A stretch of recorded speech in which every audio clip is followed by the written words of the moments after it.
cytological technique, no? Or the exfoliative cytology. Okay, so may I ask kung nakashare na po ang aking cytological? Yes po, ma'am. Ay, salamat, no? Salamat. May gising pa. Alam ko namang medyo lobat na kayo. Ayan. So, konti na lang. Promise, konti na lang po siya. Okay? So, anyway, no, this is the part 2. Ito yung magiging coverage din ng inyong quiz next meeting. So, those are the objectives. Of course, the proper handling of the specimen and cytology. Yung cytology po. So, pagka cytological staining ang minimension natin or the cytological examination, so it just classify lang with the gynecologic and the non-gynecologic sample po. Okay, of course, the proper procedure, starting from the fixation, the staining, no? Okay, the proper handling of and the processing ng mga non-gynecologic and the other body fluids specimen. Okay? So, to start, no, as the part ng introduction. So, sabi nga, no, cytopathology. Alam naman na natin, yung mga pagkinat natin, cyto is cells, pathology is the study of the diseases. And to study the disease, it would be employ the diagnostic technique. Yan. What are those technique that tayong mga medtech, hone, no? Lahat po ma-technique nga siya. Okay, it is those diagnostic technique are used to examine the cells. Cells coming from the different various body size po. A body site, not size. Body sites, no? To determine the cause or the nature of the diseases. So, yun lang po ang ating important component dyan, no? In the history of the cytopathology, so it started on the first era. So it was 19th century pa lang, meron na siya. And then on the second era, there is a development, there is an expansion. So the involvement of the pap staining is the excellent stain, no, for the identification on the abnormality of the cell. Kaya tinatawag natin siya as for the cytopathology. In the one who discover, no, for this pap stain is Dr. George Papanicolaou. Yun, si Dr. George Papanicolaou, no? So, the third era nyo is the consolidation. Di po ba, no? So, as by Dr. Leopold Cos naman, no, in the diagnostic cytology. So, siya yun. Diagnostic cytology, sa PAPS part is the cytopathology, and nowadays, mayroon tayong Bethesda system. Specific lang po siya for the PAPS on the cervical or the vaginal cytology diagnosis. So, yun po yun. Okay? So, ibig sabihin may mga kanya-kanyang process and the manner of reporting. But Bethesda is for the cervical or vaginal cytology diagnosis only. Meron siyang sariling template. Okay? So, that's the history niya, no? So the difference when you say diagnostic sa exfoliative, diagnostic is all about examination, microscopic lahat, no? Okay, of cells from different body site. Either it is collected, no, from the fine needle aspiration, ayan, no? Okay? Includes yung mga nag-exfoliate for the cytology. While the other one, exfoliation, okay, it is the microscopic study, no, of cells that are discriminated from epithelial surfaces naman. Okay, so yun yung different.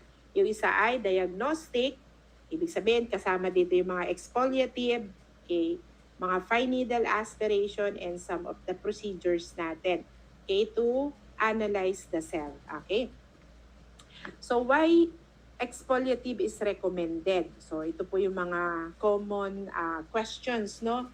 So first is to detect na presence of malignancy, the presence or absence of the malignancy. Particularly saan? Not just only on the gynecologic specimen, no, but also in the uh, tinatawag natin na PAPS, no, or the cervico uh, staining or identification. So yun po siya. Sorry po. Inom na po ako.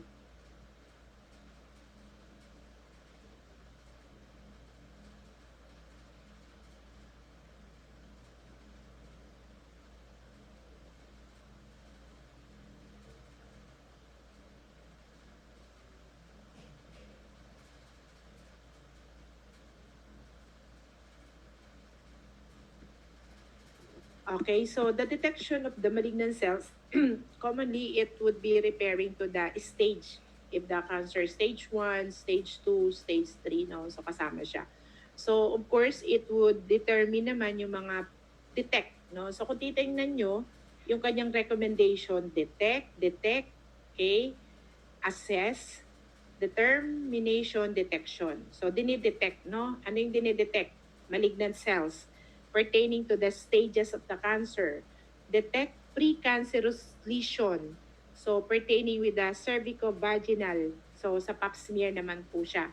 Okay, detect na mga infectious agent naman po, no? So ano mga yung mga infectious agent that commonly identified. Ayan, yung mga minsan yung mga trichomonas, nakikita rin po siya. Ayan, no? So a lot of um, other materials, no, that's seen po, okay, from the slide, no, during the microscopic examination. Okay, so you have to determine yung detection, detect, no, determination ng tinatawag na genetic sex naman.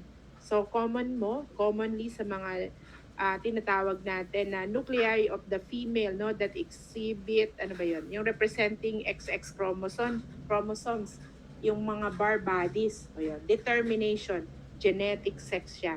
Okay? Sa mga chromatin, no. Ito naman assessment lang. Anong assess? Female hormonal status. Female naman siya. So ibig sabihin, okay, if the patient is amenorrhea, yung mga kasama siya, no? Ano pang ina-assess niyan? All about the issue, no, on the tinatawag natin na hormones. So, yun. Kasi may mga imbalances for the hormones po. So it is usually related, no, with the yung tinatawag natin na in sterility, mga endocrine, yung mga maturation index, no. So kaya may mga report na MI, what is the maturation index, what is the pycnotic index. So dito po siya, assessment ng female hormonal status. Ayun. Nag-ovulate ba, nagkakaroon ba ng maturity on the cells, no, or hindi po. So when it comes to the collection and the preparation, so titingnan lang po. So again, the specimen for the examination is taken from the various body region. So titingnan nyo lang, what are the types of specimen? And then from the type of specimen, you relate na the collection and the preparation. So dalawa yung type of specimen natin. Again, the gynecologic or the cervicovaginal smear. The doctor are the one collecting on this pertaining with the vaginal, endometrial, or the endocervical. While the non-gynecologic, so obviously, eto naman siya. Lahat ng hindi gynecologic, ay di non-gynecologic, no? Non. Prostate secretion, the breast secretion, no? Mga gastric, na mga yan. The other body fluids, sputum, no? CSF, and so on. Okay?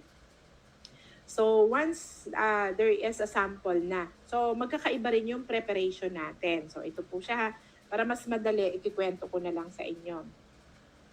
Okay? Ito yung mga methods ng smear preparation natin. So it would be depend to the type ng sample. Okay, para mabilis lang. Pag mga gynecologic sample, so the doctor are the one collecting po the sample. Depende kung saang quadrant niya kukuhanan, no? Depende on the diagnosis na gusto niyang i-apply. So, ganun po siya. So, pag ang technique, kasi method siya, skills, so collect the sample, i-smear ni doc. Pagkatas niyang i-smear, no need to dry. And then, immediately put in the fixative solution. Yun po siya. Okay, unlike ng mga non-gynecologic, ayun, dinadry pa po yun. Okay? So therefore, the method ng smear, no, or methods of the smear preparation. So we have the streak, ini-spread, pull apart, the touch or impression, no, or imprint or abraded smear. So ito po yung mga different methods for the smear. Na-discuss na natin siya. And they classify according to the characteristics. So ideally, the smear must be even yung pagkaka-spread niya. So obviously, for the affinity or the absorption ng tinatawag or penetration of the dye that is needed kasi visualization siya. Okay? So aside from even distribution or spread, So dapat nandoon yung uniformity ng pagiging thin and flat. Okay po, no? So for the rapid drying and fixation to penetrate the stain, no? Yung even spread naman para yung quantity, no, must be visualized. If it is adequate or not. O yun po yun ha, tinitingnan natin dito. Pag thin and flat, ayan, other process sa drying, sa fixation, no, sa staining, penetration, and so on. Okay? So, there are some concern, no, repairing with the adhesive. Nare-recall niyo po ba si adhesive, no? Di ba? Si egg albumin nyo, ginamit nyo siya. They known as the Mayer's egg albumin. Anong ginawa nyo? You smear or you coat on your cover slip. On your slide. Okay, kinote nyo sa cover slide nyo. Cover slide sa inyong slide, and then sa kanyo finish out yung stain. Ganon. Ganon din po sa ating cytology. Okay, so there are some specimen that needs po for the adhesive also. Okay, so ito yon yung mga specimen that requires adhesive agent. Okay, pwede po yung mga urinary sediments. So, ibig sabihin, after centrifugation, kukuhanin natin yung sediments, smear natin siya on the slide not coated with the adhesive. Same with the bronchial labad specimen. Same with the specimen that subject for the proteolytic enzymes also. Okay? So those are some of the adhesives that used nowadays. No? So kung titingnan naman paano yung apes, no? Apes is good for the cytology po. Sa mga proteinaceous specimen, pwede po siya. So ito yung mga conventional adhesive agent for the cytologic method. No? Yung pooled human serum, ito po yung mga expired sa blood bank. Yan, no? It is tested na for the transmissible diseases. Pwede pong gamitin yon. Mga siloiden, ether alcohol, kaya lang may issue because of the ether. No? Medyo may pagka environmental, no, hazard. Yokonosto culture na medyo hindi na rin siya ginagamit. Okay? So after, no, ibig sabihin, merong slide na coated on that adhesive. Ang specimen natin ay either urinary sediments, bronchial, or mga proteolytic enzymes. So after that, you do the fixation. Okay? So immediately fix, no, with the 50% for all types of effusion. So I know that you are familiar with the effusion. Tama po ba? Nung ating AUB, meron kayong transudates effusion, may exudates effusion. Saan ba ito na-mention? Sa part ng inyong synovial and the serous fluid. Okay, so sabi nyo nga, pagka exudates effusion is involved the membrane. Yun po, yung subvisceral, parietal membrane, no? Yun po. Transudates naman, so nagkakaroon ng effusion because of the underlying cases. May malignancy, may obstruction, no? Not directly involved on the membrane. Ayan po siya. So, ibig sabihin, itong mga to, no? Yung mga all types ng effusion, okay, inismear natin. For example, yung pleural fluid. Okay, you immediately fix using the 50% alcohol. Okay? Particularly if there are some delayed in the smearing, no? Itong mga Sacumanus preservatives, so it composed ng 50% alcohol and the 2% carbowax. So pwede siya sa mga sputum, no? Yung mga common fixative na ginagamit, the best fixative nga yung ether alcohol, ito po nung una, yan. So nowadays, ang ginagamit na ay 95% ethyl alcohol. Ito po ang ginagamit. Or the ethanol, na for the routine preparation. Okay? Baka maghanap kayo ng ether alcohol, hindi na po ha. 95% ethanol, no? As per the routine preparation as the fixative agent. So there are times yung mga slides natin or mga smear, medyo heavy yung blood. Ayan ha. So we use the Carnoy's fluid. So sana medyo gamay nyo pa, recall nyo pa si Carnoy's, no? So the Carnoy's is used to lyse the RBC, yun, or the erythrocyte, no? So ibig sabihin, hindi siya usually ginagamit natin as the fixative. Ginagamit lang natin siya on a heavily blood stained specimen, yung smear. Makikita naman siya minsan pula-pula ng smear, no? So those are some other fixative also. Yung mga glutaraldehyde or the formalin, no? Yung mga PEG or the polyethylene glycol, yan. So usually coated siya, okay, for the postal dispatch, no? Para hindi magkaroon ng damage or scratches yung surface ng inyong smear. So since cytology, so cell po ang pag-uusapan, cell ang i-examine natin, So to be able to yield the adequate number of the cells, so we have the technique known as cell concentration. So the process is you apply the cytospin, ito po lang siya, no? And then the sediments po, yan, no? Through this cytospin and sedimentation preparation, we will be collecting the cell suspension. Ayan. So ibig sabihin, kuha tayo, smear natin, dry natin kung kailangan, and then apply natin with the stain. Okay, pag nag-apply nyo na stain, no, i-mount nyo lang, pareho ng procedure ng inyong tissue. Okay, so pareho lang po yung ginawa. After, di ba, sa tissue nyo, after H&E, minount nyo. Ito naman, after na process na natin, no, i-mount na natin siya. Okay, so I know that you are familiar na with the cell block. Tama po ba? So si cell block technique, so ibig sabihin, kung may tissue block tayo na mention ko nung mga maraming beses na, okay, so since ang study natin ngayon ay cytology, so after na smear natin siya, o pwedeng na smear, no? Yung mga sediments po niya, ilalagay natin on the filter paper naman. Co-collect natin. Fix, no? And so on. And then i-embed natin sa parapin. Ganun din po siya. So ibig sabihin, yung sediments na to, after natin na infiltrate, no, yung embed with the parapin.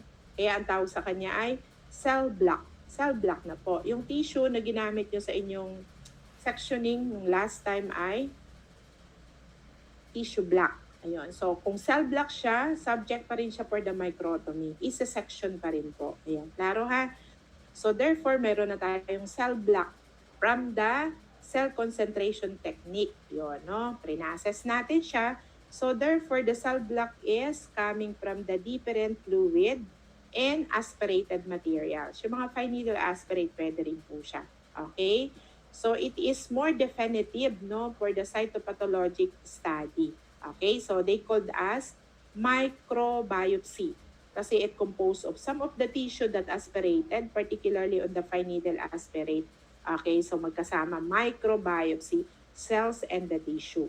So it is considered as bridge between the cytology and the histology naman. Okay? So what are the uses ng cell block? Ganun din. Pareho lang po siya. Kaya lang, specific. So anong ini-specify niya? No? Yung tinatawag na histologic pattern ng tumor. Meaning the architectural evaluation must be identified dito. They classify po or categorize the tumor. Okay? That are not possible sa smear. So, di ba yung mga smear natin, may mga streak, no? May spread, touch preparation, no? And so on, yan. So, ito, concentrated kasi siya. Kaya, preparing sa pagiging definitive, so mataas po yung percentage niya. Okay? So, those tumors that are not categorized on the smear, so mataas din yung kanyang yield pagka-concentrated. So, pwede siya on the immunistochem, mga phenotype, no, sa mga tinatawag nating molecular studies, pwede po siya. Permanent din po yan ang storage niya. Okay? So, and then, for example, na cell block siya. So, ganun pa rin. Microtom. Pagkatapos yung microtom, lagay nyo lang din sa water bath. Fish out nyo po siya. Drain overnight. Bahala na kayo kung ano po yung nasa procedure sa ospital, pwede po yun. And then, you may subject na po for the stain, no? So, ano siya, sa mga Romanus type stain, no? Ito yun. Ito naman sa smear, no? Ibig sabihin, you may apply the right GemSas, no? So, ito yun. So, sa mga smear na po siya. Slide siya. Pag mga direct pups naman, pagkatapos i-smear, pagkatapos pong i-smear ha, so immediately, i-fix nyo na siya. No need to dry for the pup stain natin. So, ma'am, ano po ang stain natin for the cell block? Pwede rin yung mga H&E stain. Okay, so this one, no, the air dry natin, Romanus chloride, so pwede yan, no. The pup stain, pwede rin po ito. Yan, pwede siya on the pups, pwede rin po siya on the H&E natin for the cell block. Ayan. Ma'am, yung cell block po ba na tinest namin, no, pwede po rin siya for the pups, Papa-Nicolau stain, pwede rin po siya. Okay? So what are the different staining method in the cytology study of the cells? So aside from Papa-Nicolau, but the most common nga is the pap staining po. So si paps or the Papa-Nicolau staining nyo, they are polychromatic. So therefore, there is a good result to stain the nuclear chromatin po na ini-stain, no? And differentiate the cytoplasm. So for the cytoplasmic stain, kaya tinatawag natin siya na differentiation. So meron siyang monochrome, no? Okay, for the OG6 naman, no? And the polychrome niya yung EA36. So titingnan nyo kasi sabi dito differentiation ng cytoplasmic. Kasi it would differentiate the matured and the immature cells. So yun po yung mga parabasal, no? The basal cell, the intermediate cells, so yun po siya. Okay? So same process pa rin, no? Formalin fixed cytology preparation, stain mo either, as mentioned to you, no? HNE or the papanicular stain. Okay po siya. So again, pag mga hematoxylin sa ating tissue processing, nuclear staining pa rin po siya. O, diba si hematoxylin kasi less ang affinity niya, strong lang po siya on the nuclear part, diba? Okay? So si OG6, ginagamit natin siya, no, for the mature, take note ha, hindi nuclear, cytoplasmic po. So ibig sabihin yung mga superficial cells, more on the penetration ng OG6, no? The EA, eosine assure naman, no, with the 36 or 50, minsan 36 lang or 50. So it's stain yung mga immature na mga vaginal, no? So common sa mga parabasal, mga intermediate naman. Okay? So also, pwede rin on the pus for the pearl, no? Okay, so yung ating staining, yung ating cell block, pwede rin po yan. No? Alcian blue, pwede po. Sa mga GMS natin, yung Grocot, metinamine, silver for the fungal, sa acid fast bacilli, so pwede rin po siya. Okay? Kasi other body fluids. Ibig sabihin, hindi lang po siya on the aspiration. Ito mga minimension natin na to, commonly po, no, na ginagamit natin siya with some other body fluids also. Okay? So mamaya titingnan natin yung mga non-gynecologic specimen. So for example, the doctor is expecting, no, yung mga malignancy or infectious agent, no, sa respiratory tract. Okay, so titest natin yung mga sputum, bronchial aspirate, bronchial lavage, no, and so on. So kasama. So same procedure po ng inyong BACTEC for the specimen collection, no, with the type ng container, but the fixative that used is common is mga Sacumanus fluid. Yeah, no? So what is the component ng Sacumanus, no? Mga gastrointestinal naman, so usually it is done to exclude some possibility ng mga malignant, yung mga gastric lavage, no? Okay?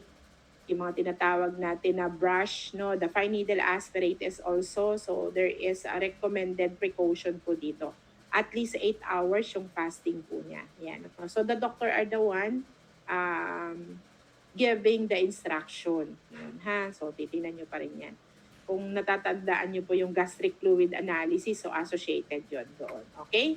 So another one, yung 3Ps natin. No? So it relation with the serous cavity naman, the serous fluid, na pag nagkaroon ng excess accumulation, effusion na siya. So ibig sabihin, fluid from peritoneal, pleural, pericardial. So sabi nga, no, presence ng malignant cells in the serous effusion, indicative siya ng metastatic involvement. Kasi pwedeng nasa pericardium, nasa heart, pwedeng nasa lungs, or sa peritoneum. So yun po siya. Okay? So for the collection ng fluid, they observe yung tinatawag na jelly-like clots. May clots po yan. So that's why in the preparation, meron tayong ina-add, no? We prepare 300 units ng heparin kasi anti-coag siya for every 100 ml ng aspirates naman, no? To avoid po or prevent yung tinatawag na clotting. Okay? Mahirap kasi pag may clotting po, no? Medyo nasosuppress niya yung mga, ito yung mga faults observed, no? So another specimen natin, yung smear naman ng breast secretion. Yan. So in the breast secretion, more on the images pa rin po. So ibig sabihin, if it is repairing with the breast cytology, medyo mababa yung tinatawag natin na diagnostic for the diagnosis ng mga breast carcinoma. Okay? Sometimes it is, usually the discharge is from the hormonal imbalance, particularly sa mga young patient, sa mga may mga benign intraductal papilloma, no? Okay, so laging nakasulat sa result is please correlate clinically. O yun, no? Parang sinasabi nila may result, and then may note doon yung pathologist, correlate clinically. Kasi the laboratory is dealing with the sample, the specimen. Okay, and then si attending physician naman, so of course, the clinical presentation coming from the patient, and then it testified by the result in the lab naman. Okay? So, ganun lang po yung procedure natin. So, the full part is considered as the technique for the smearing natin dito. Okay? So, sa urinary tract naman, that commonly determining some of the malignancy, particularly on the urothelial origin. Urothelial po. Iba yung sa prostatic carcinoma. For obvious reason, magkaiba naman talaga ha. So, since urinary tract, commonly ito yung mga types of specimen natin. Ayan ha. So, it classify according to the collection kung male, kung female, no? Kung ika-catheter, kung washing from the bladder o yung peritoneal puncture. So, yung suprapubic kung natatandaan nyo po siya. Okay? So, malignancy ng urothelial origin. Okay. So, some other body cavity effusion po na tinatawag, sabi nga, so it is considered as the significance for the known history ng cancer. Yun yun. Known history of cancer. Yung mga body cavity effusion. Okay? So, positive on that effusion of the malignancy is the presentation ng cancer of the unknown origin. May history, unknown origin. Why unknown? Kasi, di ba, serous cavity, hindi malaman. Kanina nga, in-identified siya as possible metastatic na. Okay? Kasi either on the pleural, the peritoneal, or the pericardial. Okay? So, those are the different types po of the specimen. Basahin nyo na lang. For the collection and the preparation for the cytology, so ganun lang po rin. Specimen collected in a clean and sterile dry container. Okay? So, if there are some delayed, i-ref. Okay? So, kung magpo-form ng mga jelly clots, pwede pong dagdagan ng heparin kasi there is no tinatawag na reaction, no? For the microscopic examination. Yung morphology niya wala. Okay? So, for the CSF, 1 ml is good for the evaluation ng abnormal cells, no? For the cytology evaluation. Okay? Mga fine needle aspirate, as mentioned, so usually the doctor are collecting this aspirate po. Okay? From the organ that do not sheds naman. So, mga thyroid, yan, yung kanyang fine. So, ibig sabihin yung needle is very fine. Yan, no? Usually, di ba, the higher the number, no, nagiging fine na yung bore po niya. The lower, mas malaki po yung bore niya. So, fine needle, mga 25 ang gauge lang ito. Okay? So, ito yung mga lesion that are easily palpable, no? Okay, like yung mga growth ng skin, there are some tissue tumor, there is a thyroid, no, and so on. So, how we prepare? So, sa doctor doing the fine needle aspirate, ayun, kung medyo nare-recall nyo yung mga part 1 natin ng general pathology. Okay? So, minsan nasa atin na, lalo na kung mga thyroid aspiration. So, they prepare a maximum ng 4 slides. Okay, and then, 4 slides yung ipiprepare natin. So, for the preparation lang ng smear, slide na full technique po yung ginagamit natin. So, same ng ating peripheral blood smear. Ito matawag. Mamaya na. Okay, so for the fixation naman, so again, you may use 95% alcohol, you may use spray, no, or yung alcohol acetone, pwede po rin siya. Formalin or the aldehydes, pwede po yun. Okay? So, the next specimen is the gynecologic. You know? So, the most common kasi pagka cytologic na or the cytology is common nga itong mga gynecologic specimen. So, the doctor is collecting sample, particularly on the T-zone. No? Ito yung transformation zone. This is the junction ng endocervical and the ectocervical mucosa naman. So, to detect some abnormality ng dysplasias, mga carcinoma. So, therefore, ito yung mga types ng specimen natin, no? Yung mga squamous, columnar, and the metaplastic cells. Okay? So, sana na-recall natin siya. So, part ng collection and preparation. So, ibig sabihin, the doctor would usually, for the screening, yung conventional pap smear. Screening muna po. Okay. So, ganun pa rin.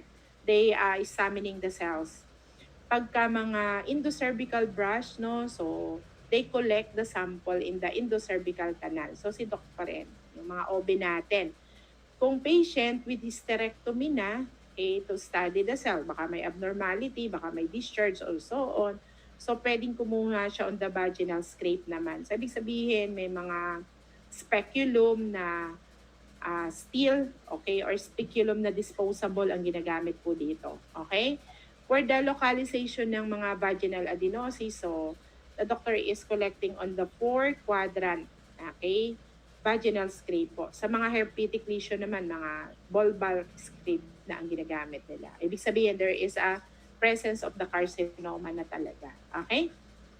So after that collect, no, the doctor would smear, and then after the smear, immediately ififix po niya with the 95% ethanol. Kaya minsan marireceive nyo sa laboratory, nasa coupling jar siya, nakababad lang po siya doon. Okay, and then you apply na the pap staining. So it's very good to use the papanicular stain po, particularly for those types ng gynecologic smear, no? Kasi it gives transparent, it is excellent on the nuclear, it predict, no, yung tinatawag natin na identification of the cells and the cell classification. Yeah. So you may identify kung matured, immature, okay, so the size kasama po siya, and then you may consider as the valuable for the comparing the cellular appearance. Ayan po siya kung yung particularly on the maturation index naman. Okay? So ito yon. Kaya dapat even yung kanyang distribution, no? Yan, no? So not too thick, not too thin, yun po ang ginagawa natin dito. Okay?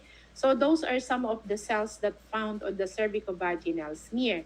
So yung tinatawag natin na mature, superficial, okay, with the diameter of 45 to 50, no? Polygonal squamous po yan. So it takes a pale pink sa cytoplasm. Sa nuclear, may pagka-dark pycnotic. Di ba yung pycnotic, yung chromatin po, no? So kung siya ay predominant, nakikita natin yung tinatawag na true acidophilia. Kung siya ay true acidophilia, so ibig sabihin, it is under ng estrogen influence. Estrogen influence po, di ba? So therefore, no, it also assess yung female hormonal status. So there are times may pagka-pseudoacidophilia naman. Mataas pa rin, maraming mature, superficial, no? False observed. So di ba kanina, once they perform the smear, immediately ipifix agad.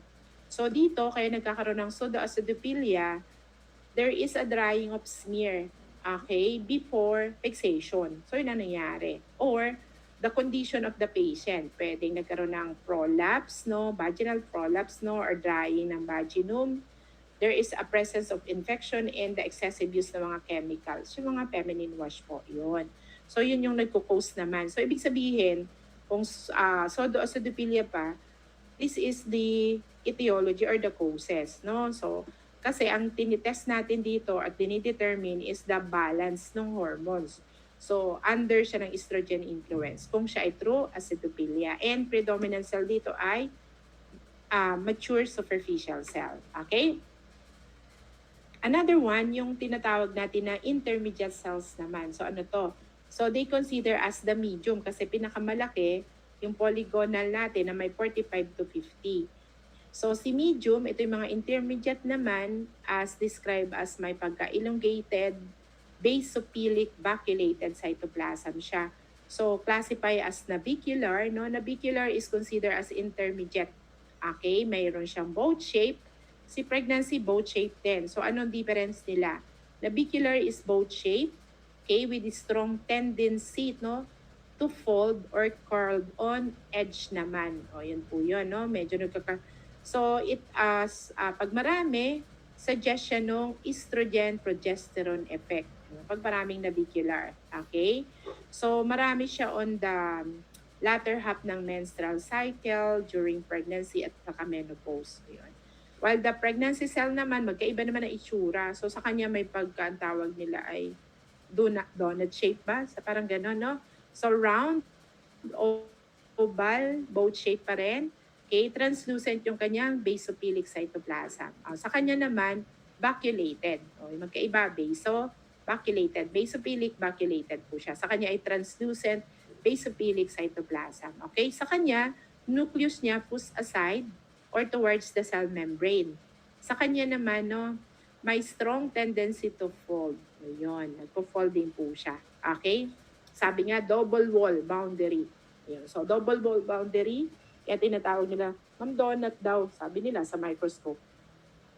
So, next is the parabasal. So, mas maliit siya, no? It takes only 15 to 30 micra in diameter also. So, smaller siya as compared kay intermediate cells. So, anong meron? Usually, the parabasal is found 2 weeks of age to puberty naman, no? After childbirth, no? And this one is the presentation.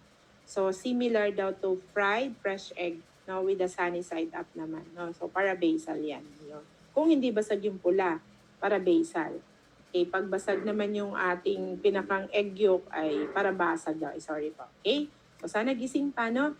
Si endometrial, makikita natin siya as the, para siyang pack of 3 or more, no? Parang groups yon. So, small cells, cylindrical, no? Tightly packed groups of 3 or more, and common siya during and 1 to 10 days naman ng menstruation. So, anong kanyang significance? No? Ovarian hormones. So, response siya sa ovarian hormones. Okay? So, ito yan. So, endocervical glandular, ito yung makikita nyo. So, you have to take note ha, ang kanyang mga itsura, pack, groups. So, this one, ano to? Honeycomb appearance.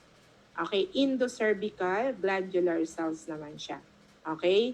Large group or small sheets lang siya. So, cytoplasm defined as finely baculited. No? Present honeycomb appearance naman. Okay? So, this one is the normal flora. Yung tinatawag natin na Doederlein bacillus or the Lactobacillus acidophilus naman. Okay? So, usually nakikita nyo siya on your bacte also kung medyo nag-scrape po kayo. No? But primarily, it is seen on the cervical, no? Lactobacillus acidophilus. So it is a gram-positive, slender, as a normal vaginal, and color blue to lavender po siya. Yan. So common siya sa mga corpus luteum phase, parang medyo pregnant or ovulate, no? Or during pregnancy naman. So ganyan. Minsan ang hahaba, no? Yan. Lactose or Doederlein bacillus. So hindi siya pathologic ha. Baka sabihin nyo. Sa bakti po kasi pag bacillus. So, other materials that found on the smear. So, sometimes you may observe the candida, yan, no? Lalo na kung si patient po, mayroon siyang diabetic siya. So, ibig sabihin itong mga yeast cells or mga candidiasis na to are common. Ito is part ng complication. Yan. May DM, yung mga long-term ng oral contraceptives, no? Mga immunocompromised, no? May leukemia or lymphoma. Yan. So, trichomonas naman, of course, is other issue. Yung sabi nga, it identify the microorganism. So, may tinatawag tayong ferning. No? Okay, so kung naalala nyo on your amniotic fluid naman during your AUPF time. So, it is considered as mucus on drying. Pag si mucus na dry, ito ang itsura niya. It exhibit or look like a fern or a palm leaf pattern naman, no, due to the formation ng salt crystals of the high sodium chloride concentration. So, di ba, last time nung ating amniotic fluid, baka ang na-puncture ay bladder or the amniotic ang na-collect. So, they confirm using the Fern test, no? So, ibig sabihin, ito yung mga cervical mucus under the influence ng estrogen naman. Okay? So, hindi siya epithelial ha, pag nakita niyo po. Iba siya. So, part of the reporting, yung tinatawag na quantitation. Okay? Evaluation ng BC or the vaginal cytology. So, they quantifying according to the index. Okay? May report na acidophilic index, pycnotic index, and the maturation index. Pag sinabing acidophilic index, so under the microscope, you may observe the percentage of cell is staining as pink-orange to red. Anong types ng stain ang ginamit? The PAPS, no? So, it is not reliable index, no? For the pseudoacidophilia. Why? Kasi nga, may mga tinatawag tayong component. pwede kasing on the drying, no? Okay, nagkaroon ng drying before ng fixation. There are some issue rin po saan? Dun sa patient, ayan, so kasama siya, not reliable due to the possibility ng pseudoacidophilia. Yung true acidophilia na under ng estrogen effect po, no, is not really confirmed. Ayan, ha. But then again, nakikita kasi yung effect niya, yung kanyang presentation. Ayan, marami siya, no, yung na-take up na pink, orange to red ang color. Pag naman pycnotic po, di ba? Merong 3 nuclear changes, no? Pycnotic, karyorrhexis, so ganun siya. So the first change is the pycnotic. So under the microscope, okay, you may observe the percentage of cells na medyo strand-ken, no? Dark, small structure, less yung nuclei. O, di ba? Nucleus kasi ito. Yan, no? Pag nga ito yung presentation ng nuclear changes, reversible pa. Yun pa lang siya. Wag lang magkakaryolysis. So, ibig sabihin, ito yung presentation, preparing with the nucleus. Maturation kasi ang tinatawag nila. So, pagdating nyo ng maturation index or the MI, ito yung percentage ng cells, no, coming from the main layer ng vaginal epithelium. So, ibig sabihin, nandun yung superficial, ay po yan, intermediate, no, and yung mga parabasal cells or the basal cells. So, tinitingnan kung gaano karami. Okay? So, that's why yung pycnosis dito, ginagamit natin siya for the matured superficial cell. Yun, matured superficial. Ayan ha. Para ma-identify din natin yung possibility ng true acidophilia. O, yun po siya. Kasi yung acidophilic index nga, no, hindi siya reliable kasi possible na pseudoacidophilia siya. Yes po ha. Pycnotic naman, titingnan yung presentation ng cells according sa structure or feature ng nucleus. Kaya MI, kaya makikita nyo AI, acidophilic index po yan. PI, no, pycnotic yon. Para pag nag-duty na kayo, hindi kayo nawiwindang sa terminology sa histopath. MI, maturation index yun. Okay? So ito yung mga classification ng PAP test result. So class 1 is negative for the malignant. Class 2, atypical cell present but negative for malignancy. So pwedeng nandun lang po mga hormonal changes, no? So or some other factors. Class 3, suspicious na. 4, strongly suggestive, no? And 5, conclusive na po pala. O, yun siya. Okay? Ito yon. Ito ay specific lang po sa cervical vaginal cytology. So ano yon? Yung pap smear. Yun lang po siya. So it classify itong Bethesda system for the specimen adequacy, general category, no, and this descriptive diagnosis. So si doktor po yan according sa kanyang presentation nung collective sample natin, no? So tingnan natin, pag sinabi na ang report ay, kasi i-check lang siya, ano to, chine-check lang po, no? Satisfactory, limited, or unsatisfactory, no? So pag adequacy siya, so ibig sabihin, the specimen is satisfied. So you may define, no, that the specimen is satisfactory if the pap smear specimen are considered adequate on the well-visualized squamous, saan pa?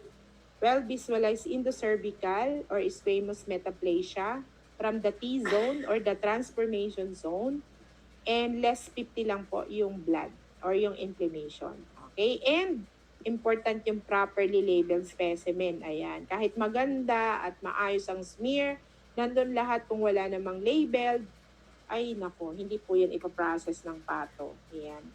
Sinong nag-receive nito? Magagalit yun, no? Pag unsatisfactory specimen, so ito yung kanyang category. Inadequate yung number, yan, no, on the squamous, as well as on the endocervical or squamous metaplasia from the T-zone. Mataas po yung blood or inflammation, 75%. Improperly labeled, ayan. So, meaning repeat po for the sampling. Repeat sampling siya. Okay? So, ito yung mga reason, no? Yung tinatawag natin na specimen rejected, not processed naman. So, ibig sabihin, eto yon. Okay, without request, yung specimen, label. Okay, ano pa? Ito po yung mga patient name na corresponds to the requisition. Yan. So, and so on. Ayan, ala. Unauthorized source, hindi malaman yung sinubmit. Left or right ba kung saan siya. So, medyo broken na yung slides. Wag nyo po kasi stain pa natin to. Okay? Baka matuluyan no, sa inyong kamay dumaan. Ako, ang hirap nun. Okay? So, that's end for this afternoon natin. Stop ko lang po yung sharing. So, all the materials are all published po sa inyong Canvas. You may check na lang. So, therefore, the coverage ng inyong quiz on May 5. May 5 po ha. So, mayroon po akong may assist po ako sa May 5. Kasi medyo magbabakasyon na, hindi po. May a-attend lang ng convention. So, wag mag-a-absent ha. Mahihirapan na po kayong mag-special. Kung special ang concern, ako yung kakausapin nyo. Walang kinalaman doon si assist natin. So, ang gagawin nyo lang on May 5 is to take the quiz for the staining. No? Hindi po kasama yung special staining na report nyo. And the exfoliative cytology or the cytological technique. Yun lang po siya. Okay? And then, siguro by May 12 po, reporting na tayo all throughout. Uupuan natin siya. Yan. Kaya lang, yung under ng hanggang 4 p.m. So ako yon. Pagdating na nung onwards na, so si Mamoya na po siguro siya. Okay? So kung hindi naman papasok din, sige, continue na lang po natin siya. Yan. May mga G-Meet kasi tayong concern. Ano oras yung lab nyo? Di ba 4:30? So kung may aabot pa na isang group bago dun sa 4:30 po, no, kasi break nyo.